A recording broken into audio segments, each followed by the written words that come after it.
Actually nga, TV, ang effect ko sa akin ng TV noon ay dati 56 pounds ako, bumagsak ako sa 26 pounds.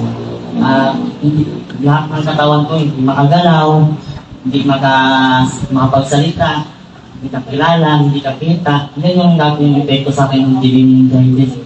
Tapos, isang may nag-recommenda sa akin ng Green Valley, malaki yung tulong sa akin ito.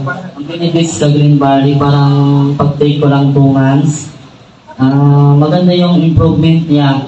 Kahit nakaupo ka lang, kahit hindi ka gumagalaw, parang pinagpapawisan ka talaga lahat ng ano.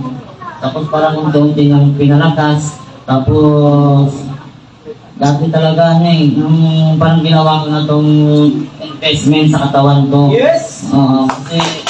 Kasi dati na rin ito eh. Itong hindi ko pangalagaan ng sarili ko, wala talaga. Hindi talaga ako makakabalik sa dati. Yung parang ganun. Tapos, parang nababla ko, kinakabahan kasi ako ngayon eh. Sorry, pasensya na ng... Simula na nakilala kasi Mang Net, yung recommenda rin sa akin ng Green Valley. Green Valley ko, 2 months pa lang, may improvement. Yun, parang ano, dati kahit doktor, hindi nang kapag-ano sa akin dati, doktor, pinagpapasapasahan na lang pang mga doktor. Dati kasi yung sakit ko yung diabetes miraculous,